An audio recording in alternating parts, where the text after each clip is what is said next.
working?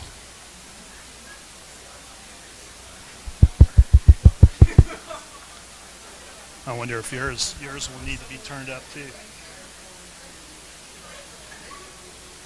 Is this one working? Okay.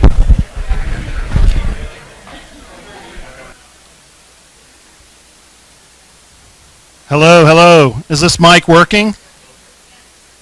A little bit. Up there in the sound booth, can you hear me through this mic or not? Okay, we'll talk later. All right, welcome everyone.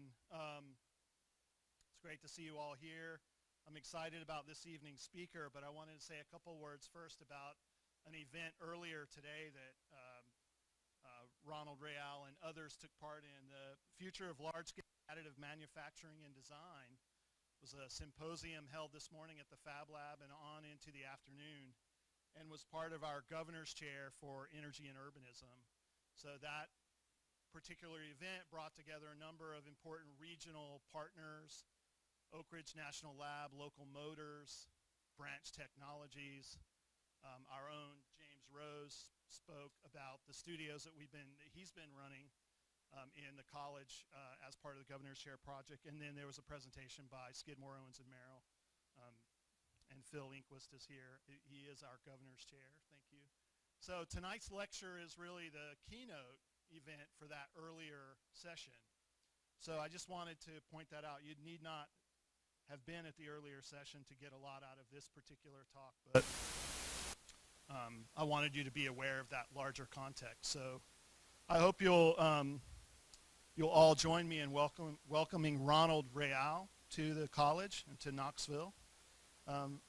Ron's an associate professor and holds the Evil Eye Memorial Chair in Architecture and Ethics at the College of Environmental Design at UC Berkeley. He also has a joint appointment there in the Department of Art Practice.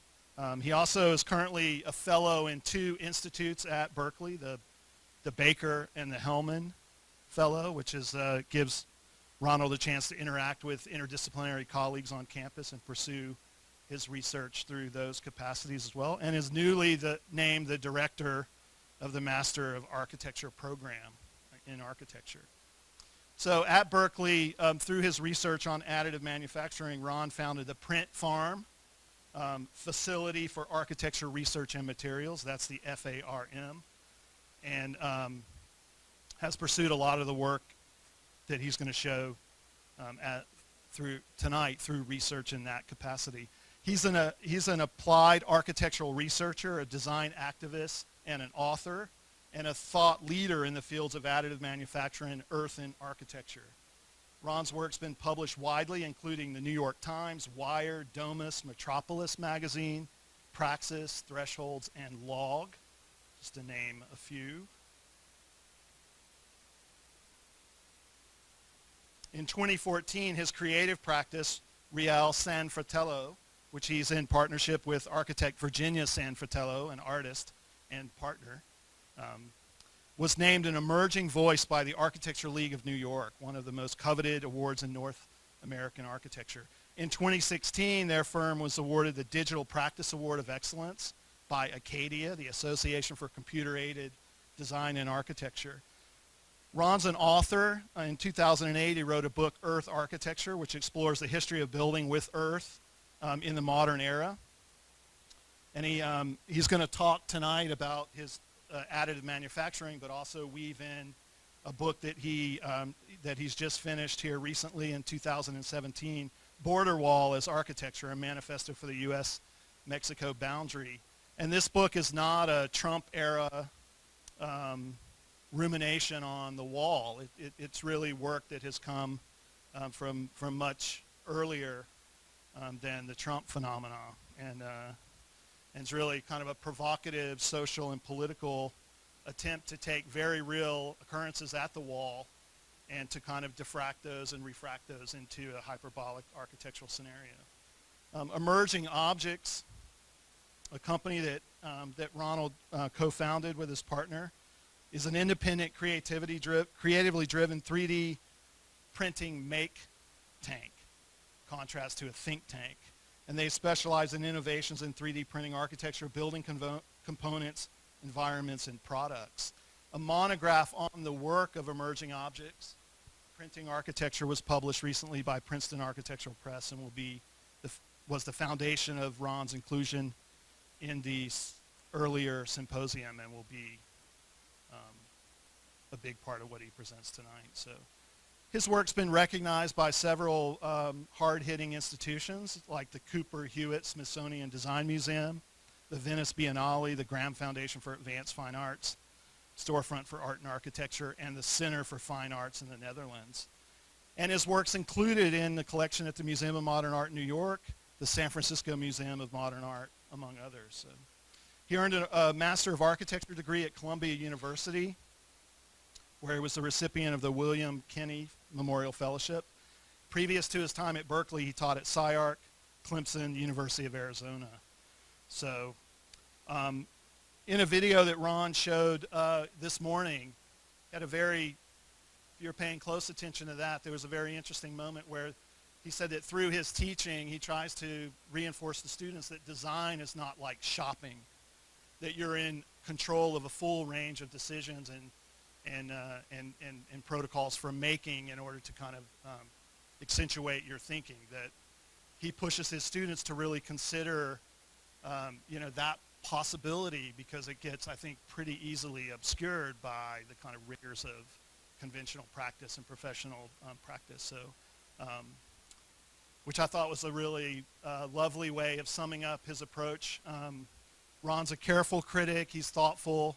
He takes a kind of social and socially charged position on technology and on culture of place, and the question of resource consternation. So please join me in welcoming Ronald Rayel.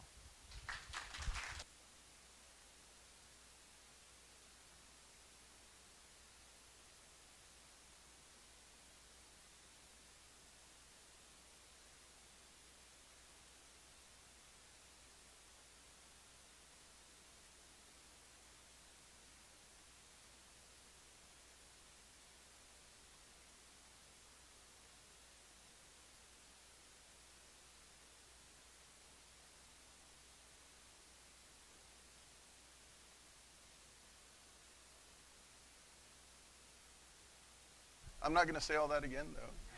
I'm going to talk about two projects. I call them projects, but they're very deep research undertaken over the last 10 years that resulted in two books, Border Walls Architecture and Printing Architecture. And to do this, I want to contextualize the work a little bit, because while those seem like two very different topics that have nothing to do with each other, they're actually born from the same mother, and they are brother and sister to each other, and I'll try to explain how that happens.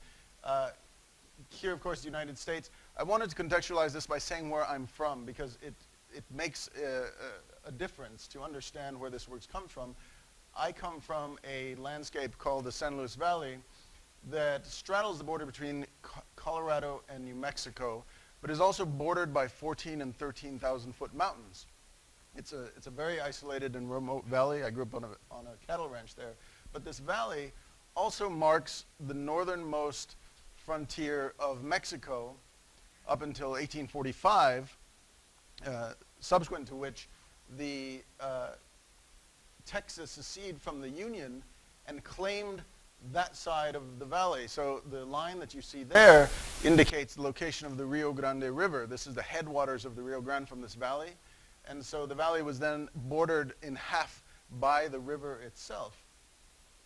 Now, subsequent to the war in 1848, well, prior to the war in 1848, that's what's left of Mexico. It's a disputed territory, but there's this hyper-militarization that starts to take place along that border. American forts are constructed along that border, as well as trading posts. And for me, that landscape brings about a kind of hybridity that you don't find very often except in borderland regions that bring together language, cuisine, culture, people, and with that brings along the frictions that come with those kind of relationships. What those buildings look like, these American forts, were also an architecture, a hybrid architecture.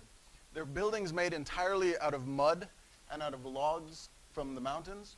And so this is an American architecture. You see the American flag. This is a military fort. But it takes into account the architectural traditions that already exist there. Like this building built in the 1100s. Taos Pueblo, which is just nearby, also made entirely out of mud and logs from the mountains. And so this collision is what interests me. What happens when these worlds come together? The frictions, like these moments that create new scenarios. Now, despite the fact that after 1848 and then by 1876 Colorado becomes a state and later New Mexico becomes a state, in 1936 the governor of the state of Colorado declared martial law in Colorado and defined the border as a kind of border between two ideologies. With martial law, he did not allow anyone with Mexican heritage to enter into the state of Colorado. So they set up border checkpoints. The National Guard was dispatched to this border, and identification was taken. And identification wasn't in terms of papers. They would just look at you and say, no, I'm sorry, you have to go back to New Mexico. The state of New Mexico, not allowed in, which is very difficult in this landscape because I have neighbors growing up who go to bed in New Mexico and use the bathroom in Colorado because their house straddles the border. It has a really interesting effect on the architecture, I think, these kinds of collisions, and creates what I call like an evolving architectural morphology. So you see buildings that were constructed in the 1700s, for example, San Lorenzo here, built on a Native American pueblo. And with the coming of the railroad, with sawmills, with other technologies, you see how the building undergoes kind of a morphing. Now you have a pitched roof instead of a flat dirt roof made out of rolled metal. You have milled lumber in the belfry, and you have lime plaster. So suddenly the building changes, and you'll see what the building looks like today. It's trapped in a moment, so when you ask, well, what is the historical version of the building? What is the contemporary version of this building? There's a ladder made out of logs that accesses a roof that's no longer dirt. It's made out of built-up tar. The front is cemented not in lime anymore, but in concrete. And it has this strange little entrance, which I don't know what historical period that comes from, but it's these kinds of evolutions. Again, Casa Grande in Arizona, later wrapped in redwood once it was quote-unquote discovered to protect it after it was sitting there for several centuries. And then an architectural competition was held, won by the son of Frederick Law Olmsted, who designed Central Park, who came up with this structure, which he wanted the protective canopy to pull away from the building so that it highlighted the building but kind of disappeared in the background. But what I found interesting about this is that it becomes a new kind of architecture that spans tradition and technology and different cultures and materials, and becomes kind of a new way of thinking about architecture. So my own practice began to explore that, ways of thinking about how you both integrate and relate but also keep separate and hybridize. In this house that we designed in Marfa, Texas, that's entirely made out of mud and straw and horse manure and cactus mucilage, which is the juicy stuff from the cactus, and this is a traditional mixture to make mud plaster both inside and out. It cracks, it erodes, it lives and breathes. The bricks below were made in New Mexico. The bricks above were made in Ojinaga, Mexico, and brought just from the other side of the border because they were less expensive, more lightweight, and the bricks below were more structural. So there's a kind of economy and a culture built into the architecture. And the concrete, which is a different material technology, weaves into the building in a way to support the lengthy walls so that they don't buckle, along with the bond beam, and define the openings. In the center of this mud box is another box that houses all the technology, the floor heating system, the bathrooms, the kitchen. And so there's kind of this separation, this integration. It was while working on that project that we were invited to participate in another project by two artists from Berlin. But this brought a political dimension to the work. While we were thinking about a material and cultural dimension, the political dimension here began to think about how a work of architecture could straddle a line between, let's say, wealth and poverty, between Mexico and the United States, between Mexican and Anglo, between all the kind of binaries that you could set up as a border dialogue, and what would that architecture be? I don't know if you're familiar with Prada shoes, but Prada shoes are some of the most expensive shoes that are sold, and Prada purses. So the building became a vehicle to speak to those kind of binaries that exist in that landscape, but also as a way to rethink the landscape and think about the kind of stories that emerge from the landscape, from the making of the architecture to how you might perceive it and read it in the future. So it's not a store. It is built along a desolate road in West Texas called Prada Marfa. 60 miles from the town of Marfa. It has the 2004 line of purses and shoes from Prada. And it's built in a landscape where in the back there, you will find people who have walked so far that their shoes wear out, and they'll stuff yucca into their shoes to keep on going. And what does it mean to have this architecture in this landscape? In the building itself, we wanted to show within the construction that this dialogue was also taking place. So the US military, when they began to build their fortifications along what is the contemporary US-Mexico border, they would build out of local materials like adobe, but place them in a cement mortar. And so this kind of binary, again, exists in the construction. So we adopted that as well so that future archaeologists would uncover this kind of history. And what we also discovered is that architecture can become a cultural object, let's call it, mediated through different lenses. In this case, I'll think about the lens of Instagram, for example, and Facebook and social media. And so the moment that Beyonce visited Prada Marfa and did this jump, now you'll find that everyone who comes to visit Prada Marfa in the middle of the desert will do this jump in front of Prada Marfa and take a picture of themselves and post it to social media. So while we were working on this project and experiencing the border and crossing the border and working with people who were working in that landscape and living in that landscape, we discovered that there were two ways of, let's say there's two ways of thinking about that landscape in our work, in our ruminations on the borderlands. And one has to do with horror, because it's during that time in 2004 when we're working on Prada Marfa that there's a heightened urgency to fortify the border. And 2 years later, in 2006, the Secure Fence Act was passed. And I'll speak about some of the horrors, but they're horrors that relate to racism, of course, xenophobia, the struggles of poverty and immigration. But there's also humor. And you may have seen it, Prada Marfa is kind of funny also. But it's humor, I think, is a response to those hardships, is a way of dealing with those hardships. And so the work kind of navigates through those positions, I'd say. And so what is the contemporary border? Currently there are 690 miles of wall constructed between the United States and Mexico. And this is as a product of the 2006 Secure Fence Act.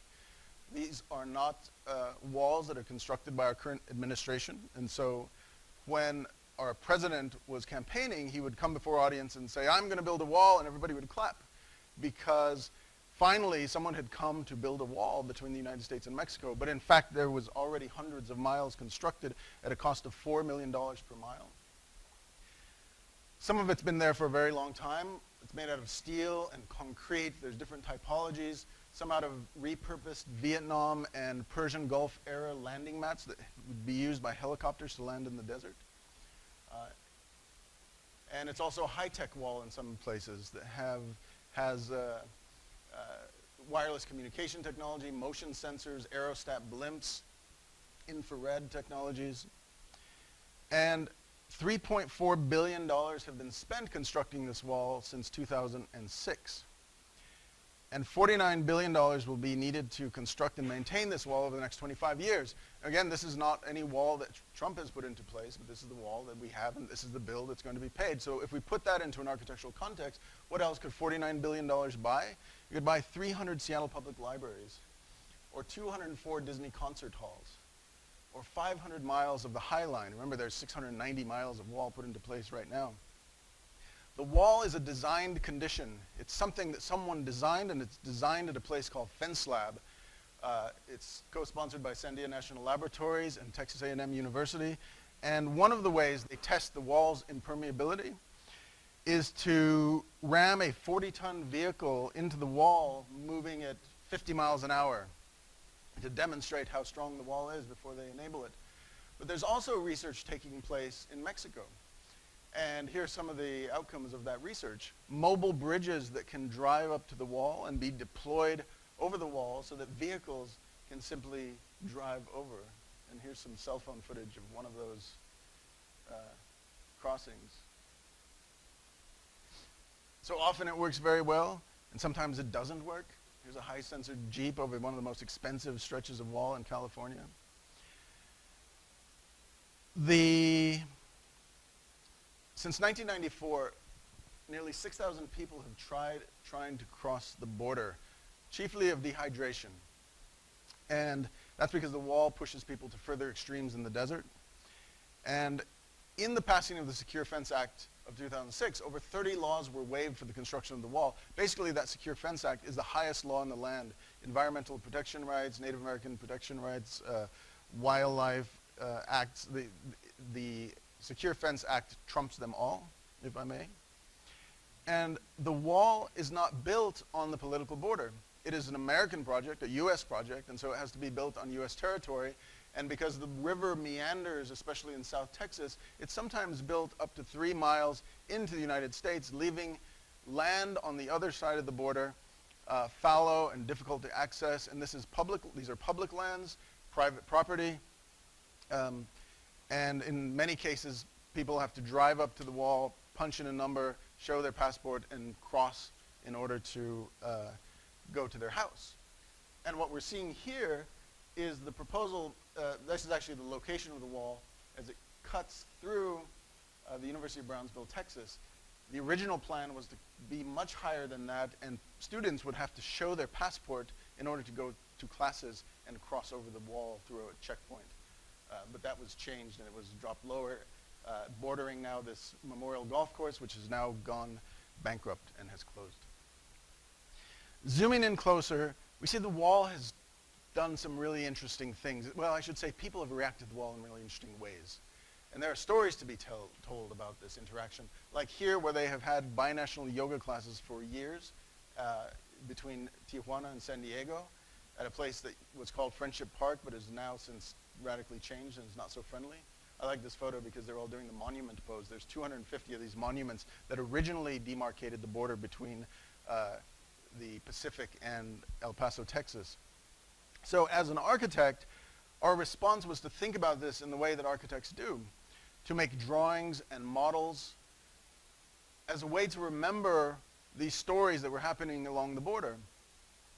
I call these drawings and models recuerdos, which also means souvenirs. And so we expanded that as a collection to be postcards and maps and keychains and snow globes and border games as a way to remember, to hyperbolize, to mark these moments that were occurring in time, not as designs for walls, but just for ways of remembering how people have engaged the wall. Like in this case, where a Border Patrol agent is buying a frozen treat from a vendor in Mexico through the wall itself. So the Border Patrol agent is handing money through the wall. The guy selling paletas is handing food through the wall. Entirely illegal, especially for a U.S. Border Patrol agent, but entirely normal, right, for two people standing next to each other to be able to engage in this kind of trade and conversation. And so this is the snow globe that marks that moment that I have always called burrito wall, where seats and cooking, a grill is built into the wall itself so that food and ideas can be exchanged. And they're just mediations on what it means to make a barrier to south and north traffic and instead convert it into a moment that facilitates east and west traffic through a city, through pedestrian bicycle paths. Or a binational library where the wall becomes dematerialized and is nothing more than a bookshelf where ideas could be exchanged. And so I've wondered if these could be used as, let's say, tools of resistance, tools of way of thinking about how people can come together on the wall, a binational theater where performances happen on both sides as well as the audience. And some may make fun of the wall.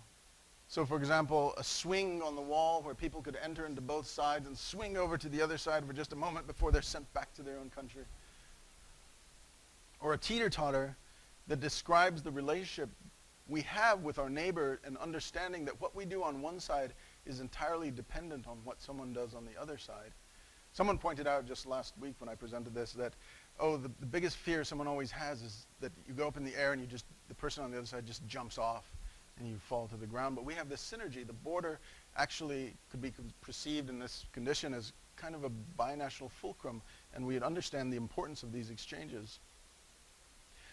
Other stories recognize what is welcomed into the United States and what's not.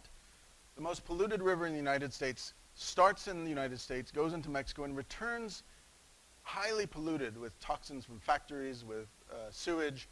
And you see that the wall is constructed until the moment it meets the river, and it says, "Welcome in, river." And then the wall starts again so that people cannot come in. But if you look at these budgets that divide cities and divide countries, the same budget that was used to construct the wall that divides Calexico and Mexicali is the same amount of money that could have been used to create a wastewater treatment plant to handle that kind of effluent. So we could conceive of this as not of two landscapes, but of one landscape divided. A landscape where on one side it may look like this, and this is the reality that it's many people's backyard, and there's someone mowing the lawn in America. And on the other side, it's the fourth wall of an actual house. And the houses are built as a kind of no setback zone right up to the border itself. So we produced a series of architectural drawings imagining one architect, or two architects, let's say, a binational architect group, one in El Paso and one in Juarez, that demonstrates the average size of a house in El Paso and an average size of a house in Juarez, and the spatial sizes, the thickness of the walls, the needs in the program. But in this case, the house is divided right through the kitchen table. In this case, it's dividing the living room. In this case, it's dividing the bedroom. Demonstrating that these walls, what they're doing is they're actually dividing families and communities and neighbors. So the book is based on this premise by this architect Hassan Fathi. He said once, "Architects do not design walls, but the spaces between them." And so it's these spaces that the wall creates that I'm most interested in through these stories. And so I want to tell you a few of the stories more in detail. Stories like this one called Stonewall. And it's a story about the rockings that take place from Mexico into the United States. People throw rocks across the border wall out of frustration, out of a response to an apprehension, a tactic to distract a Border Patrol agent. But the response from the other side is much more aggressive. And there have been a number of shootings, 54, of U.S. Border Patrol agents shooting and killing people on the Mexican side of the wall, through the wall itself. Rockings have caused damage to Border Patrol agents. It has even downed 2 helicopters along the border. But one of the responses by Border Patrol agents sets up this story of Field of Dreams. Border Patrol agents would set up baseball backstops along the border that they could park their vehicles behind and they could get out. And later, in the construction of new walls, these backstops became institutionalized. So they become part of this network and system of walls. And so you can see it there. And so one of the ruminations was, well, could other things be institutionalized? Could the game of baseball be institutionalized along the border, where Border Patrol agents would simply open up the gates and close certain gates and allow children from the other side to come in and play baseball? And sort of ask the question, what does it mean for someone to hit a home run in this scenario? Would the Border Patrol agent just pick up the ball and friendly toss it to the other side? So it's not only rocks that are going over the wall, but there's all sorts of projectiles. And the wall, in my opinion, is kind of a medieval technology. It's a very dumb kind of wall. And so medieval technologies have emerged to react to the wall, like trebuchets and catapults that launch bales of marijuana and heroin over the wall, or cannons that are attached to vehicles and use compressed air to shoot packages of drugs over the wall. But people have often wondered, are these technologies being used to also launch people over the wall? And in fact, in medieval times, as an early form of biological warfare, people were launched over walls, dead people who were diseased, as a way of, as I mentioned, early biological warfare. But have immigrants been launched over the wall? So this television show, Mythbusters, decided to test this theory. And they built this enormous catapult and built a fictional US-Canadian wall that had barbed wire and all sorts of stuff, which doesn't exist in Canada, and attempted to see if they could launch a 250-pound person 200 yards through the air. And so their conclusion, right, was that, in fact, it could be possible, but it's probably not very safe. But the person who holds the world record for being launched out of a cannon is also the only documented person ever to be launched from Mexico into the United States, shot out of a cannon from Playas de Tijuana into the beaches near San Diego. And let's watch.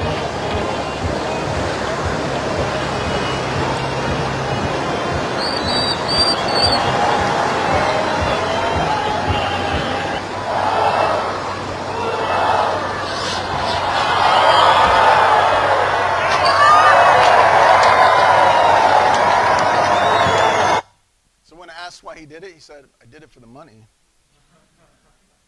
So what else is being launched over the border? This story is called Wall y Ball. And it's a story about the game. This border wall was being purposely built to force people to cross its wilderness, right? So that it's really risky. You know that 2 migrant dead are found a day on the border. That's how dangerous it is to cross the border.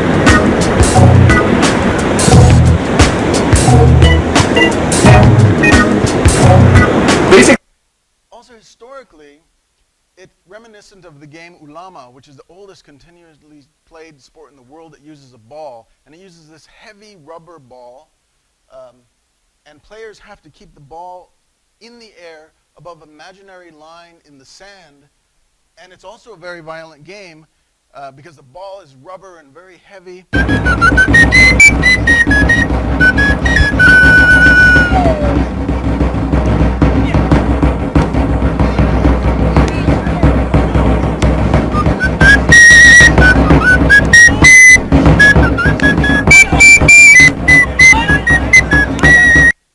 This binational game of volleyball has been played since the 1970s as part of Fiestas Binacionales. It started first in Naco, Sonora, and Naco, Arizona, and it continues to be played today. And here you see Mexico and the United States. Let's see which side is which. I don't know if I can tell, but what's interesting is that Tecate gets to straddle the border and sell beer on both sides. And when I talk about the wall becoming a cultural object, I think this is an example. So in our current era, I'll show these very briefly. The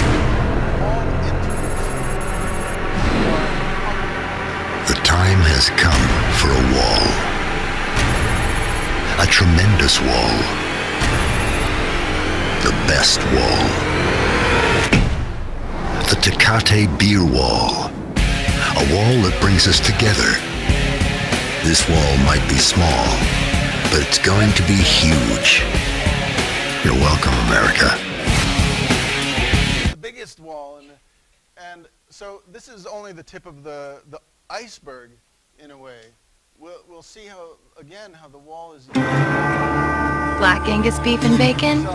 So Tex. Fire roasted peppers and onions? It's Mex.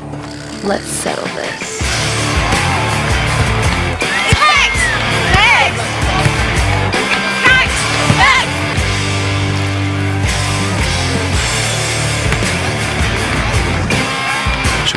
both. Eventually. When Tex meets Mex, it's a win-win. The Tex-Mex Bacon Thick Burger, only at Hardee's. But do we reveal that? No, we hold that knowledge back and we allow someone to suffer because of it. That's the moral of this commercial, right?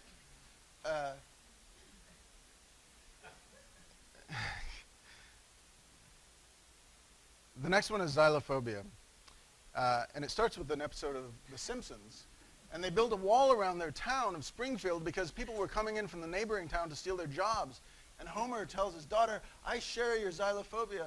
And Lisa says, no, Dad, you mean xenophobia. Xylophobia is the fear of xylophones. And he's like, I am afraid of xylophones. It's the music you hear when skeletons are dancing.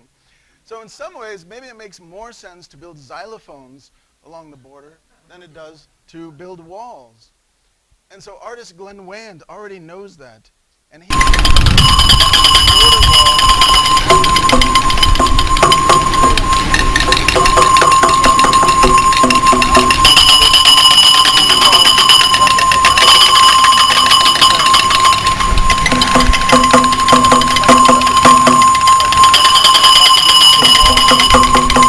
in 2006.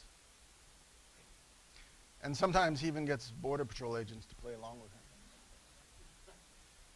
So there's an artist and friend of mine from San Francisco named Ana Teresa Fernandez.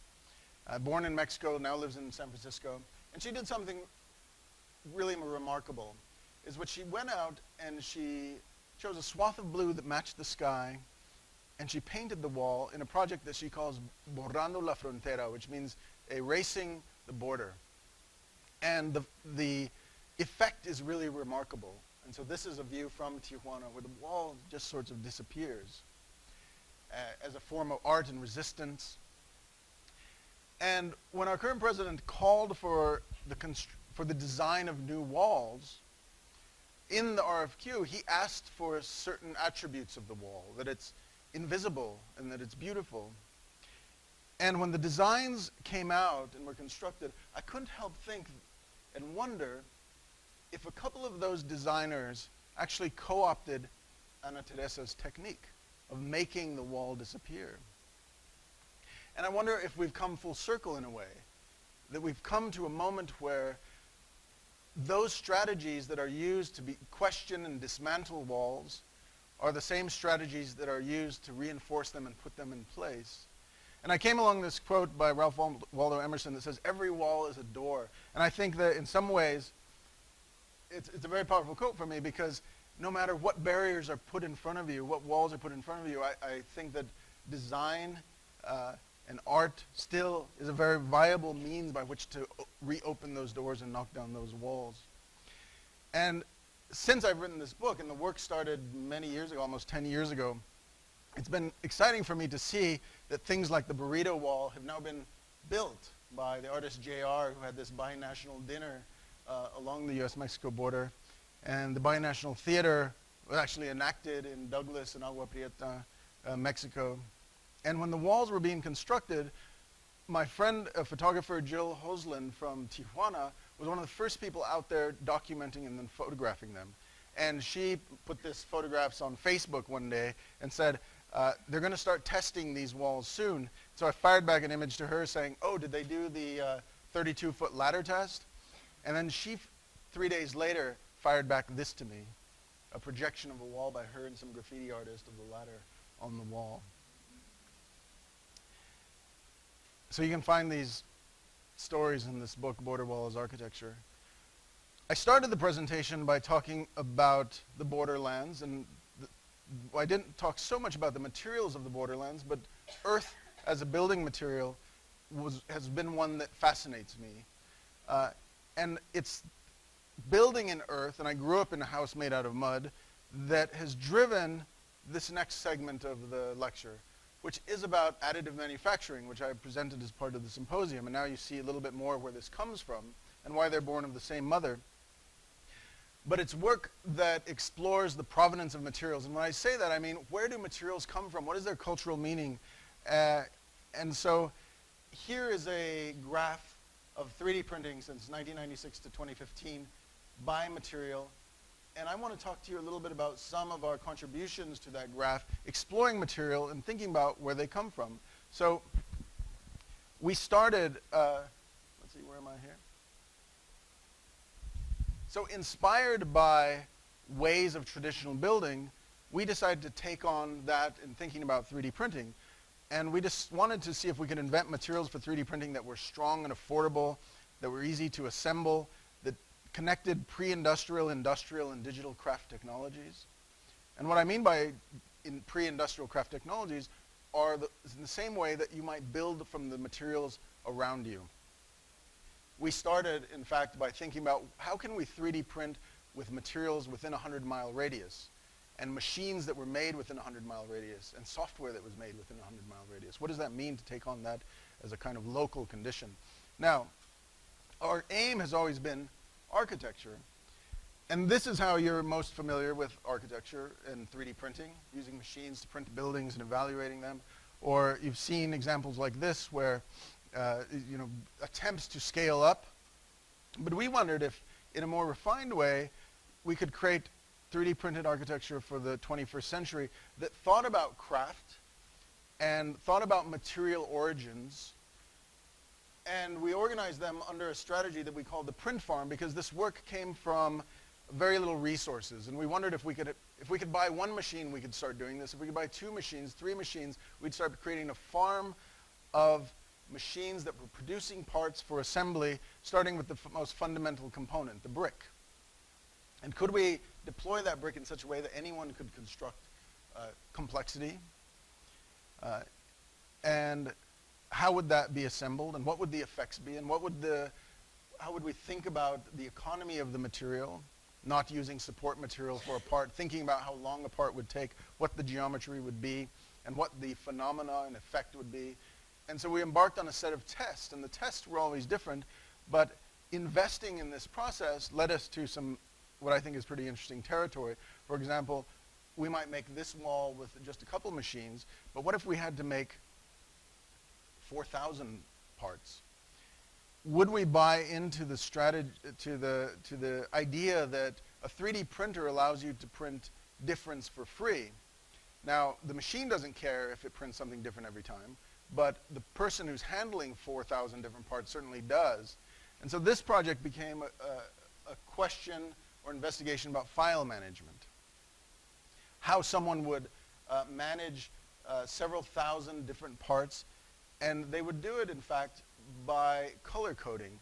So this only uses 54 unique parts to make this doubly curved enclosure surface, and they're coded by color. So we know that purple goes someplace, and light blue goes someplace, and red or clear. They have their place. So the facade that we see is actually the instructions of putting the building together. And we often reflect and rationalize and post-rationalize about the building and what it means for this geometry to both look like an American quilt and an Islamic mosque ceiling as a dome, and think about the material effects, the translucency, and what it means to make it the way we are making it, printing individual components. So the idea, we realized,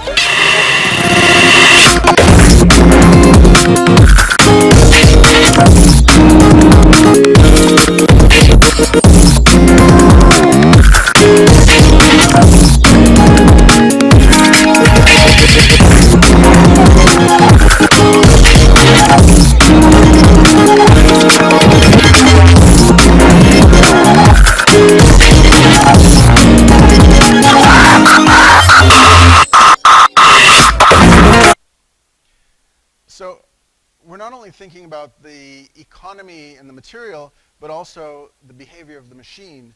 And so if we could guide the machine, we could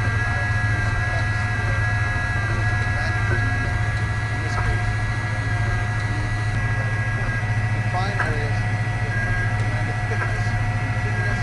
We can describe into these surfaces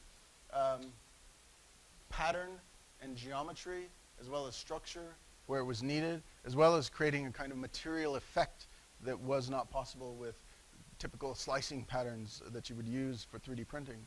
And so these are some of the outcomes of those experiments that we call G-code PLA. But we were not happy printing entirely in plastic. In understanding the problematics of the era, we understand that plastics are one of the biggest ecological problems that we have, particularly in the ocean with wildlife. So this is a story that begins to think about alternative materials that, well, I will tell from the perspective of the kitchen table and thinking about the materials that are around us that we might use instead. For example, the coffee grounds that you throw away every day, and could those be used as a 3D printable material? And so we developed a 3D printable material made out of those coffee grounds and produced, to demonstrate that, a series of coffee cups. So here are the coffee cups, and if we had coffee cups, we would need a spoon. So we began to test how we could print a spoon. In this case, the spoon is made out of sugar, and only sugar, and it's a teaspoon. But maybe you like 2 teaspoons, so we made the teaspoon the exact volume of a teaspoon, or a teaspoon and a half, or 2 teaspoons, or half a teaspoon, depending on how much sugar you liked in your coffee.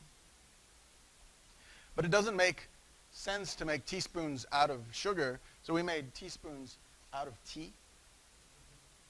So these are 3D printed teaspoons that are exactly the volume of a teaspoon. And if you have teaspoons, you need teacups.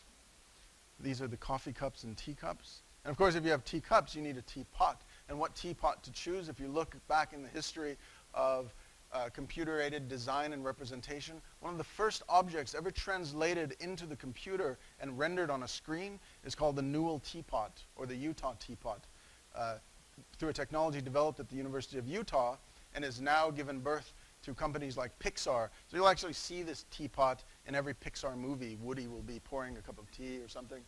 And so this is the Utah teapot, again, liberated from the screen back into the real world, 3D printed out of tea. And this is the Utah tea set. There is a excess of grape skins in Sonoma, because there's a lot of wine being produced in Sonoma. And so companies are trying to figure out what to do with this. They tried to feed it to cows, and that didn't work. Tried to use it as fertilizer. They've packaged it and dried it and put it in fancy little bags and tried to sell it to humans to make cookies. That didn't seem to work. So we asked them, could we have some, and we would try to develop a 3D printable material using the grape skins. And so these are Chardonnay goblets made out of 3D printed Chardonnay.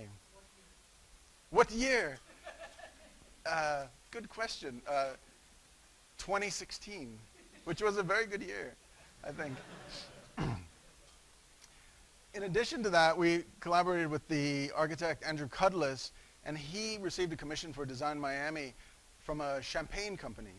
And so they wanted to kind of celebrate the culture of grapes and wine and champagne. And so we 3D printed out of Chardonnay this ice bucket for Design Miami, as well as use the G-code PLA kind of innovations to create these tables for that process. And so what about newspapers? We developed a way of powdering newsprint and creating a 3D printable material out of newsprint. And these are the only things we printed out of newspaper, because it was really hard to actually grind down and dry the newspaper. But it opened up a whole new world for us to think about how we could 3D print with wood and take what is fundamentally a subtractive enterprise, beginning with a forest and a tree, cutting it into boards, cutting it into smaller pieces, and behind leaving 7 million tons of wood waste every year in the United States. And could we take that subtractive enterprise and turn it into an additive enterprise? So we were able to take the sawdust and turn it into a 3D printable material. Now, some of you might be familiar with 3D printed wood or 3D printed bamboo, but what's different about this process is that almost 70% of the material is actually wood. It's not wood powder thrown into plastic. It's 70% wood that's coated and infiltrated with a polymer to make it very strong and rigid. And somehow the wood wants to return to its historical condition, so the layers of additive manufacturing actually give it a grain in some cases. But it also does things that maybe wood wouldn't do so easily, like we can 3D print so thin that it would become translucent. We've explored nutshells, softwoods, hardwoods, but remaining consistent with thinking about how we could begin with a single module and how that module could be aggregated, and as a way of allowing us to conceive of how we might build the facades or partitions or walls of the future using additive manufacturing technologies and upcycling materials or taking materials from the waste stream and turning them into valuable architectural components. Rubber is another material that we've experimented with. In the United States, there's about 300 tires thrown away, 300 million tires thrown away each year. We recycle about 80% of those. But for example, in Kuwait, 0% of tires are recycled. And so this is the largest tire landfill in the world, seen in an aerial view. And so we wondered, could we take that material and convert it into a 3D printable material? We collaborated with a company that froze tires with liquid nitrogen and pulverized them into a powder, and they throw this dust into for road manufacturing. But they were interested in finding new markets. So we tested and invented. This wasn't an easy one to do, but here are some of the objects that we were able to produce with the car tire rubber. And this one is now part of the permanent collection at the San Francisco Museum of Modern Art. Salt is another material found in our landscape. And so as you would imagine, we 3D printed some salt shakers. But beyond that, if you've ever flown into the Bay Area, you'll see these amazing multicolored pools. These are all crystallization ponds for the production of thousands of tons of salt that have been there for nearly 100 years. And the salt that they produce only uses wind and sun to produce. They sell it by the train load. It's very inexpensive unless they put that same salt in a tiny little bag and say sea salt and sell it for like 40 bucks. So the same salt that's put on roads is actually the same salt that they put in the little boxes. But we derived a 3D printable material using salt. Now I should explain that you probably wonder, well, will salt dissolve? Yes, but we use a biopolymer to coat and infiltrate these parts. It makes them really strong. So we began to stack these parts because they were inexpensive, and we began to imagine buildings as models, what it would mean to blow this up because of the economy of our ability to 3D print lots of parts. But then we took it a step further, imagining how could salt participate in the architecture of those landscapes. And so we did a very fast project inspired by the Inuit igloo, where you take the material of the landscape to make the architecture itself. And so we called it the salt igloo because it's made of salt igloo. Nice. Nice, you get it. This was a project like all projects that begins with the building component and aggregates it. But if the Star Lounge was about data management and file management, this one was about speed and how many tiles could we produce as quickly as possible to make a lightweight salt tent. And so here's the salty glue, all held together and given tension by lightweight aluminum rods. So it's very much like a salt tent. And we did this as a commission for by a developer in Beijing who imagined us using and employing this integrated with other building technology. So a concrete house with salt rooms defining the most private areas of the house, inside like the bathrooms and the bedrooms. And this opened up for us an opportunity to explore other materials as well, and thinking about the use of those materials in architecture, like light diffusion and defining views in particular ways, and thinking about what other materials are available to us in the landscape. And it was sand that we began to explore, and we made a series of components for the building facade 3D printed out of sand. And so these are these very large sand modules that would define views and attenuate light. But we also began to explore how we could attenuate sound as well, and explore other means of assembly. And so we had a very fast opportunity to take command of a very large 3D printer. And so we decided to explore how we could make interlocking blocks that were inspired by Incan ashlar masonry, which have the capacity to resist seismic forces, earthquakes, for example, because of their interlocking condition. And so created a column. And this was a very fast project. So ways of thinking about how each component of these kind of stereoatomic blocks, kind of smart cinder blocks, we call them, that have handles and building instructions, could be stacked together, and their precision allowed them to be really tight. And so here you can see how they interlock together, and here you see the last part of the column above and where they go, and here's what we call the quake column.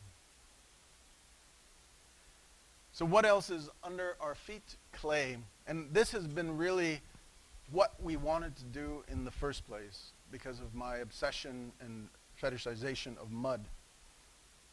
How could we take mankind's oldest additive manufacturing technology and rethink it in the 21st century? A building material that we know so far has lasted 30,000 years. And so we derived a material formulation for clay that could print very fine objects. And because they were so fragile, like 1/16 of an inch thick clay, we wondered if we could preserve them longer by firing them. And this opened up a whole new territory for us to consider ceramics and what we would do if we were 3D printed in ceramics. Would we, for example, integrate them in already existing brick traditions, but with bricks that maybe held plants or water, or could we print air pockets that would create zones for insulation? Or how could we think about traditional ceramic technologies and integrate them into architecture? So this is a very traditional passive cooling system that wouldn't work here in Tennessee, but works well in dry climates, where a very large porous ceramic vessel is placed in a window and filled with water, and when dry air passes over it, that air becomes humidified and enters the space and drops the temperature of the room on the interior. And could we integrate all of that into a single building component, a brick? We discovered in printing ceramics that our ceramics were highly porous, and they would absorb water through capillary action like a sponge. And we could literally dip them in water and it would suck it all up, and we couldn't even shake out the water. And so we used that to our advantage and created a secondary porosity that would allow air to pass through it, humidifying the air more deeply, and created a set of reveals on the surface to keep the majority of the wall in shade. And so this we call the cool brick. It also, coincidentally, allowed us to think about how its assembly would be done in really unapologetic and like normal ways, like just putting the brick in mortar. But whereas the mortar and brick relationship has no tensile relationship, because of all of these network of meshes, the mortar actually integrates and makes it a very strong wall. We also began to think about how the G-code PLA could be used in clay. And so 2 years ago, we started playing around with a clay extrusion printer. And we didn't know what to do with that, because everything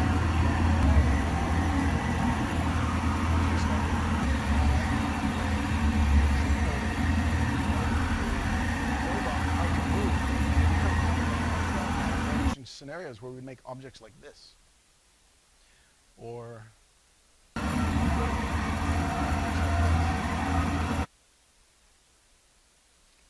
not knowing what was to come of this play, because we were just playing with the printer, but it started to produce some really interesting material effects. And we would push the boundaries of what was possible with those material effects, and gravity, and glitchiness, and plasticity.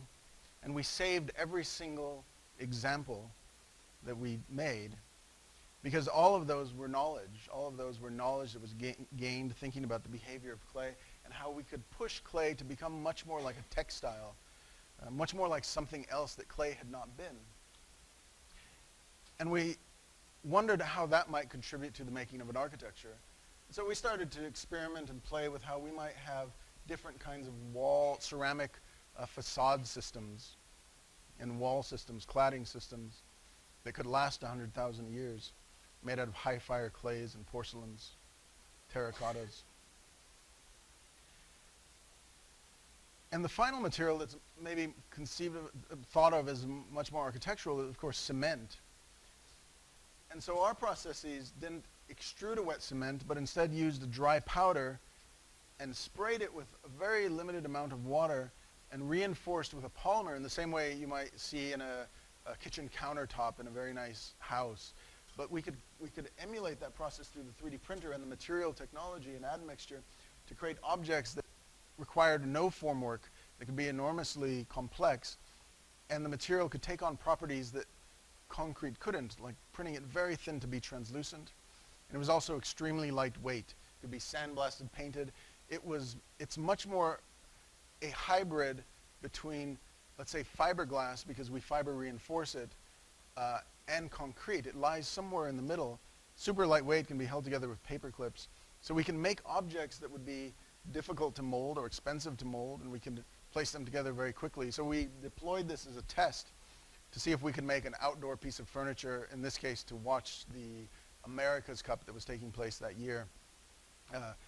Inspired by this sea slug that was discovered off the coast of California that year, we fell in love with its kind of back surface, which had this crazy pattern on it. And so we thought, how do we emulate that? And what's the simplest way to emulate that? Using traditional Japanese tiling patterns, where we take the same tile and rotate it randomly to produce a very, let's say, non-repeatable pattern on the surface. By this time, this kind of process is familiar to you, but we're just aggregating and distributing those tiles along the surface, but taking into account the size of our machines and how many parts we can pack into each machine. This is all of the parts printed and laid out, ready to assemble. Here they are curing. Here they are being assembled. And here's the final bench, which we call the seat slug. And here's the rendering of the seat slug. And I show that because it's become really exciting for us to conceive of these digitally and be able to move from the ideation of them to the fabrication of them quite quickly. So whereas architects have traditionally used 3D printers in a way to evaluate at a certain scale, we can take that same information and 3D print the actual structure. So this is one of the largest things we've ever printed, made out of iron oxide-free cement, which basically you remove the iron and it becomes a little bit whiter, used for swimming pools. But in this case, the test was about how we can create, I think, the 840 blocks, and they all be different, but to create a figural pattern that in this case was designed through a process where we're using a black and white image to decide where the facade opens and where it closes to create a figuration on the surface like this, which has these kind of effects. When we approached the structural engineer, we said, well, we're going to have this doubly curved surface, so it's going to be very rigid, and we want it to be 6 inches on the bottom and 1.5 inches on the top. And he said, no way, you need a bond beam that's like 3 feet thick on the top. And we said, oh my gosh. So we, in the computer, picked it up 3 feet, and we kept dropping it. We didn't know how to do, and we saw the problematics. We inserted these structural ribs into, it's still 6 on the bottom and 1.5 on the top. But here's our brutalist building in Worcester. Here's 21st century cement, I don't know. But it's broken into 16 panels, so printed as block by block, assembled into 16 larger panels, because this was sponsored by a Thai concrete company, so we had to be able to disassemble it and assemble it quite quickly. So here it is in the lab, and then we're able to take it apart quite quickly in these large panels. Here it is being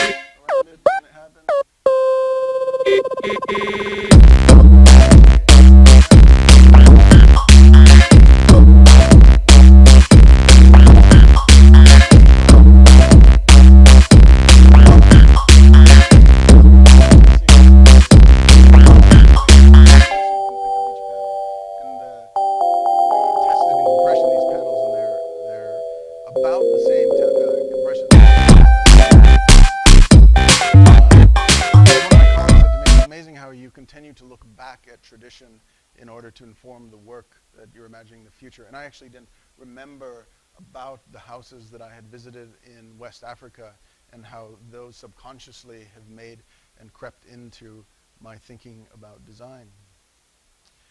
So with all these materials, people often ask us, well, are you ever bringing it all together? Are you printing multiple materials? Can you print a multiple material object? And so some of the ways we brought it together are just thinking about all the materials we made and making walls out of cement and Chardonnay and sawdust. And in other cases, we did some tests to think about what does it mean to print an object that's 100% Chardonnay at the top and 100% Portland cement at the bottom? And what kind of object is that moves between the biological and the geological and where it comes from? So these are examples of these objects that have these gradients between them, or these hard edges, 100% Portland cement at the bottom and 100% curry at the top. Why? I don't know. But it's really an investigation that, you know, in some ways I consider it maybe more close to art, but I also consider it more close to science because it's interesting. We don't know what the use for these will be, but we don't care. We're more interested in what they mean as cultural objects in some ways. And so these objects were actually inspired by our president. One day I was in Juarez, and the news came about that Donald Trump thought there was a lot of bad hombres at the border. And I thought, oh, that's interesting. He thinks the hombre is bad. And an hombre is a gradient from dark to light. And so I quickly thought, let's print some bad hombres. And so these are bad hombres that are these objects that integrate and these gradients between a clay from Georgia and a clay from California. One is dark, one is light, and you see in the details the distinctions. You see in the objects the gradients. You see this relationship between materials and forces and gravities. The ideal version of the bad hombres would have been if we could take clay from Mexico and clay from the United States to make these objects. And so I wanted to know if we can just dig stuff from the ground and throw it in the 3D printer.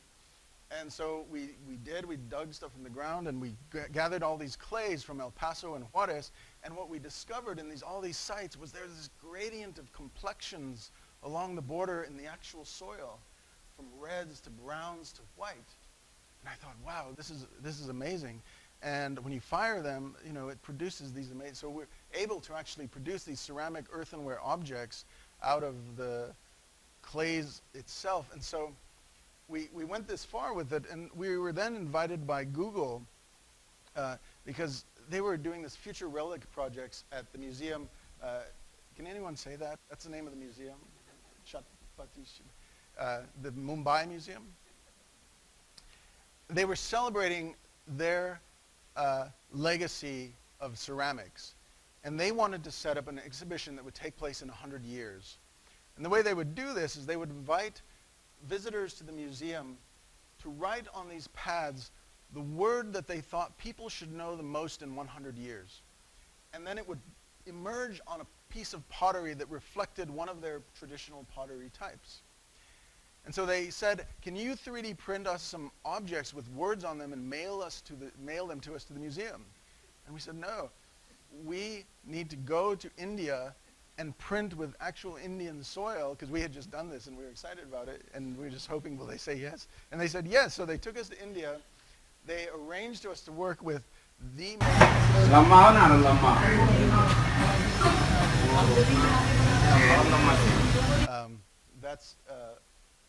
that's me in the back. That's Panajit and his family. They're all ceramic artists. And so working with him, we produced a series of objects that had the most important words, the top 10 from the exhibition, printed in both Hindi and English. So this is book, this is pre-fired, and this is after Panajit glazed them. That says book in Hindi. And so the words were like book, mobile phone, plastic, computer, and after like 10,000 students came through the exhibit, 3D printing was now one of the words. But while we've delved into this world of ceramics and pottery, we haven't forgotten that our goals are architecture.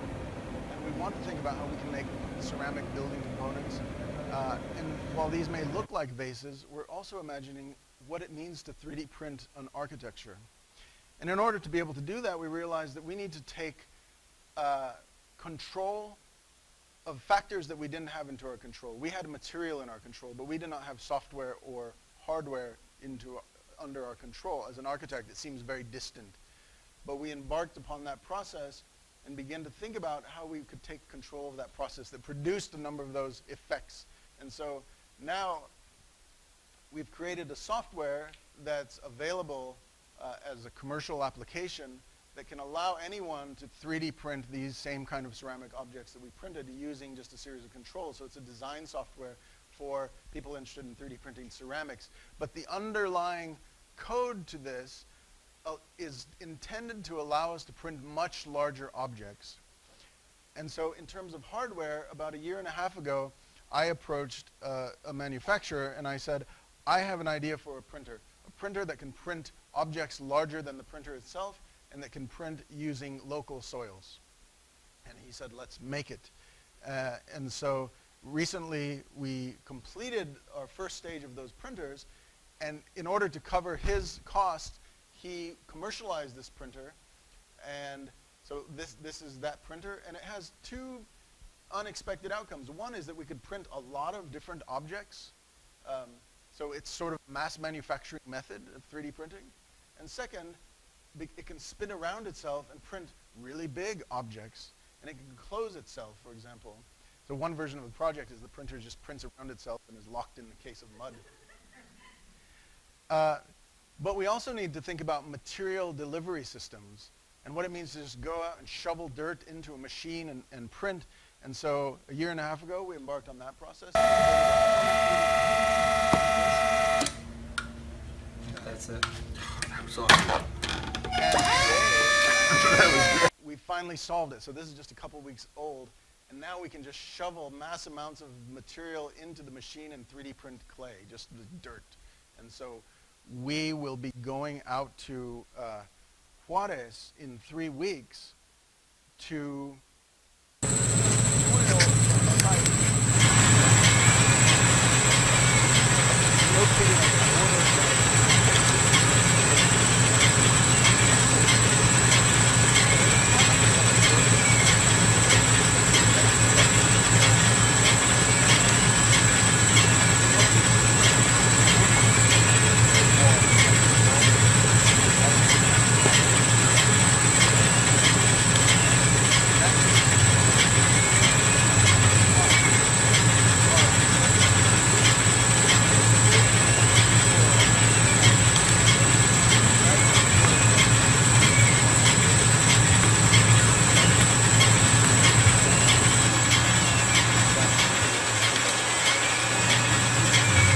So it's here where the work lies for us, in this relationship between history and craft. On the left you see a traditional Muslim hut with these ornamentation that also serve as a permanent scaffolding to replaster the building every year.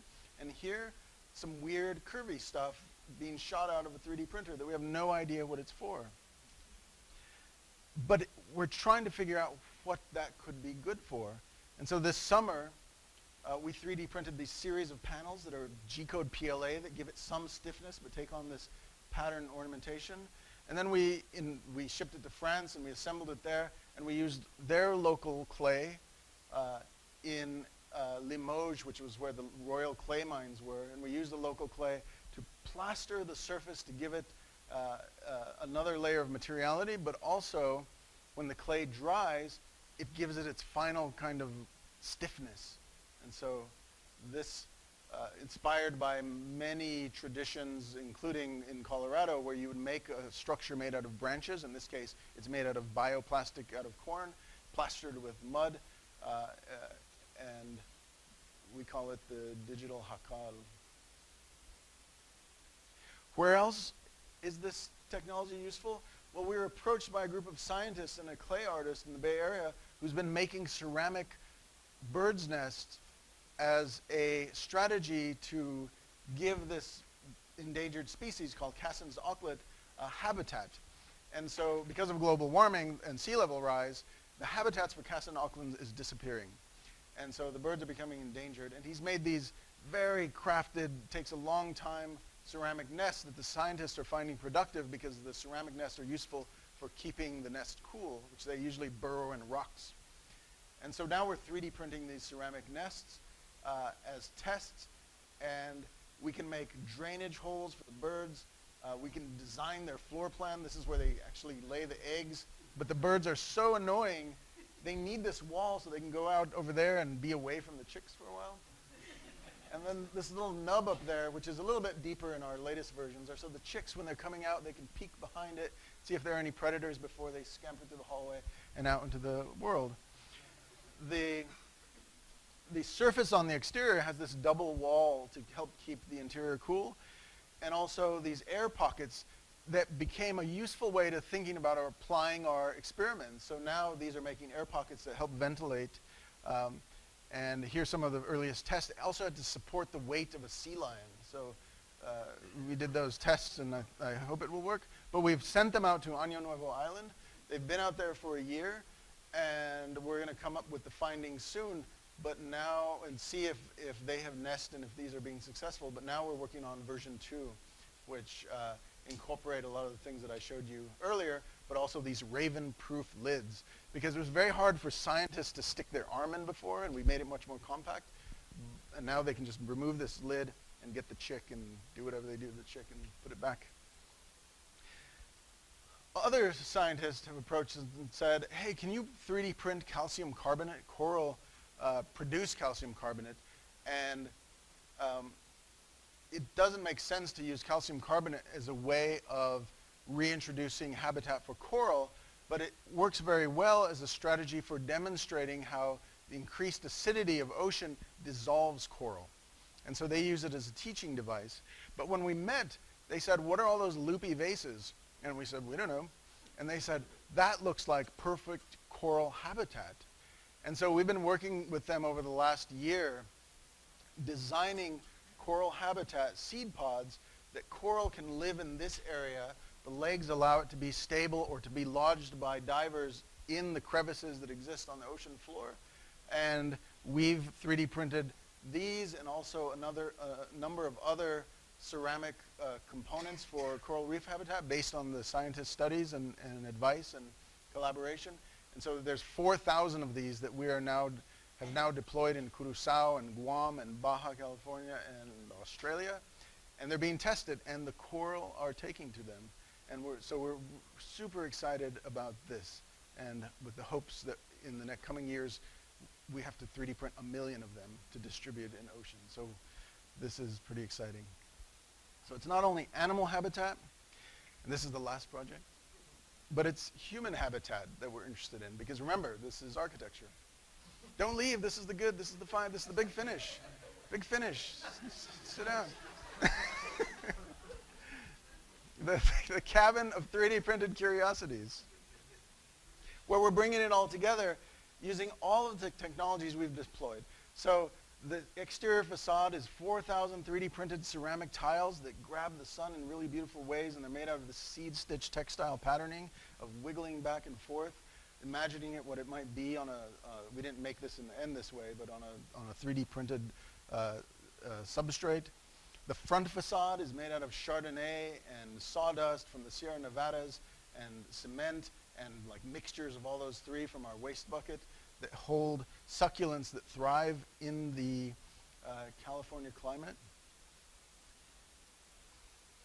And we built the house as a response to the relaxed building codes in the Bay Area. So you can now build a structure up to 1,200 square feet without going to the planning department or without an architect. So we used that as an opportunity for experimentation to say, well, let's test this, because we wanted to test the longevity of these materials under rain and sun and to see what it was like to actually deploy them in a real condition. So this is the cabin of curiosities. The interior is a 3D printed bioplastic made out of corn. It's translucent and backlit with LEDs, so there are no light fixtures. The entire interior glows, and you can adjust the mood of that lighting through your phone. You can see it there in the, all the furniture is 3D printed, coffee tables 3D printed. There's the Chardonnay goblets 3D printed, using some of the technologies that we arrived. here it is at night, using the kind of daylight setting. Turns into a bed. And at night. Thank you. Aren't you glad you stayed?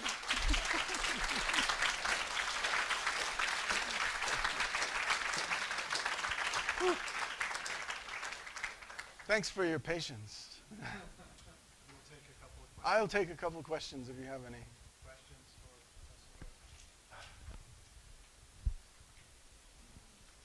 Yeah, we're going to try this.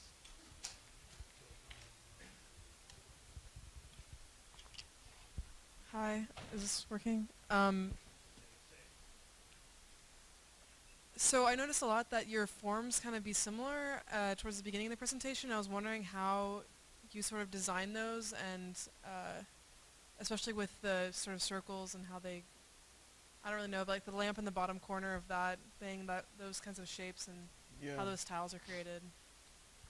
And just design. So a lot of our forms are inspired by nature and the kind of self-assembly shapes, and also thinking about the efficiencies of the machines. And so like that shape in the bottom corner, that's a test of, those are early tests of the Star Lounge, how we can aggregate these hexagonal shapes because it's a close packing shape, and what it means to scale them up. So in this case, I don't remember how many parts that took, but every time you increase the size, it needs more unique shapes. So that had a limited number of unique shapes. But we're also saying how fast could we print the object? So we wanted to print each component, I think, under 8 minutes, and have 2 objects on a single plate. And so a lot of our forms are inspired by nature. I think early on we were always saying, well, let's do something that the 3D printer can do that you couldn't make easy any other way. So we just had that as a kind of driving ethos. And it's often driven by the economy of the machine as well.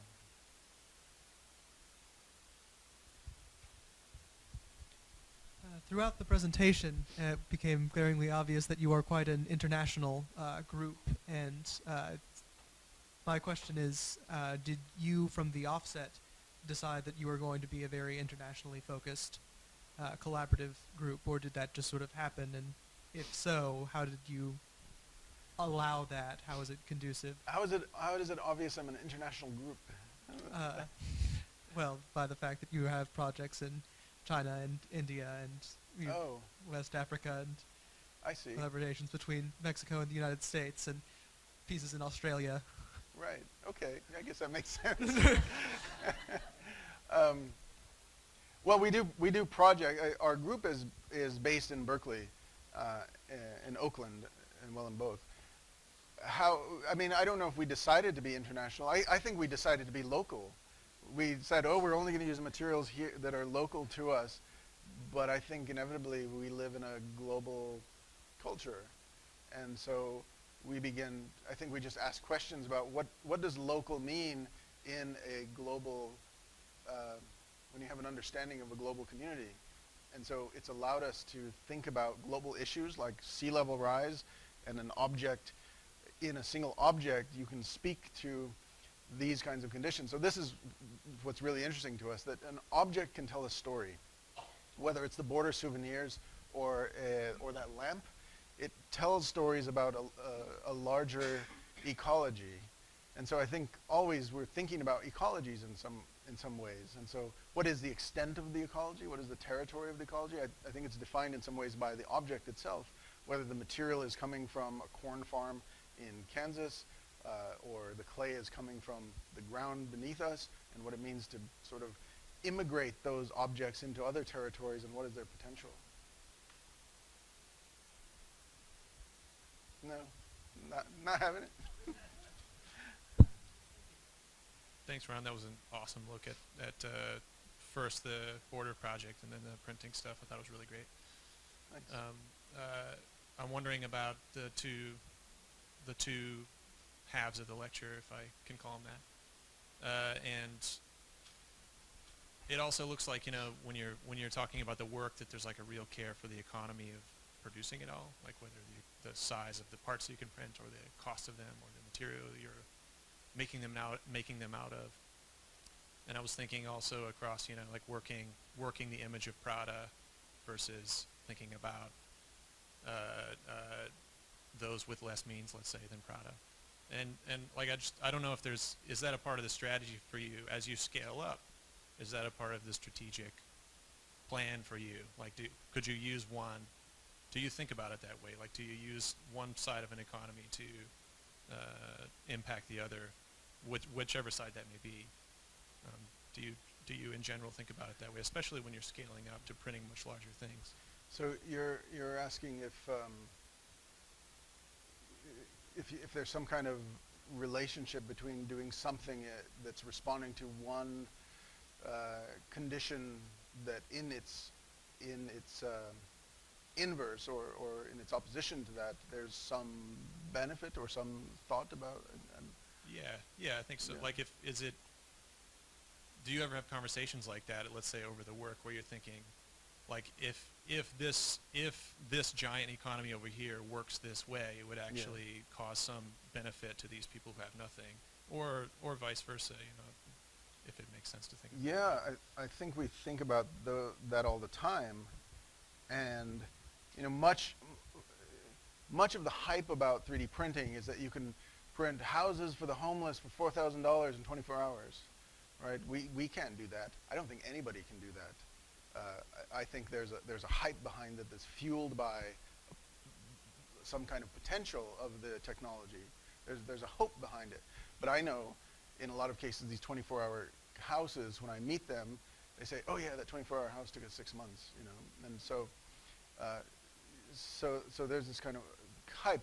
We know this is slow and expensive, and there's a lot of mistakes and a lot of research and time and labor in it, so it's not just pressing a button and then the cabin appears. But we also are trying to think about how this integrates into the building culture. And so we now have it at the kind of the budgets of someone who can put Bizaza tiles in their house. That's how we put it. I don't know if you guys know what Bizaza tiles are yet, but they're like the most expensive glass tiles that you'll see in fancy bathrooms and things.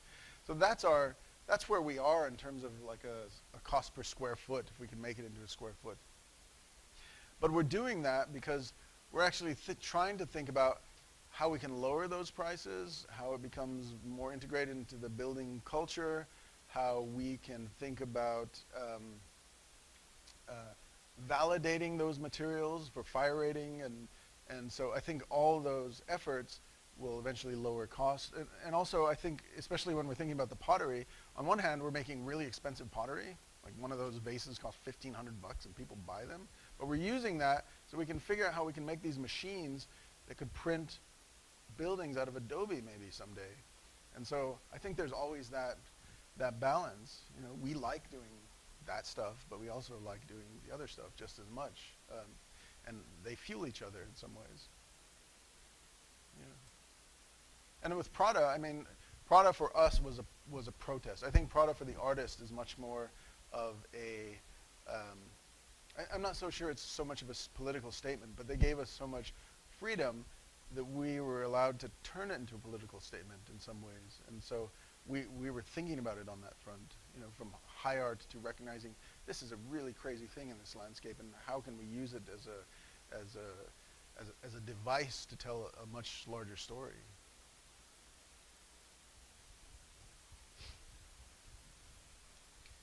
Thank you. This great content and spans has been talked about, and I'm curious about the way that you've described your work being sort of sharing a lot, being able to jump scales and sort of transfer materials and such. But I'm curious about your ultimate kind of inhabitation of this example that you concluded with in a way that maybe didn't share things that you wished it had, or introduced something new in a way that, I don't know, the examples that you show that are more indigenous speak to some elemental interests that you have about inhabitation, it seems like, and I'm curious how you see that meeting or sort of lacking some of those hopes yet. Well, earlier today at the symposium, I described our practice as somewhere between a corporation, and it's actually a California S Corp, and an artist studio. And we leave it ambiguous on that front because we want the flexibility to think about how a studio in the 21st century using this particular technology could actually define itself somehow, right? We didn't want to be a 3D printed tile company. Those doors opened for us at a certain point, you know, where a VC says, I'll give you $5 million if you become a 3D printed tile company and just print tiles all day. And that just didn't sound fun to limit it to that.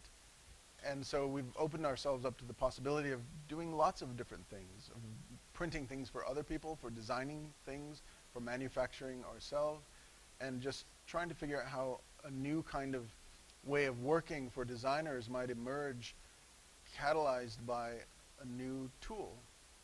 And so, I don't know if that answered your question, but this is sort of where we are. I think within that, we have the freedom, here, this might answer your question, within that we have the freedom to speculate and take risks. Take risks like doing projects that might be seen more as art and installations that are actually R&D for us to move to the next level in developing things, developing new projects, and also, let's say, moving in directions of commercialization. So like the printers are now things that we sell, and the software is something we sell. And what are the paths to commercialization here? In one aspect, we don't care if anything becomes commercialized, but we're definitely thinking about how these can become products out of a material that's upcycled, how the interior panels can be products, how the entire structure might become a product itself. So we're kind of always moving back and forth between thinking about these relationships between something that's useless and something that's useful as a way of moving forward. Yeah. Thank you. Thank you.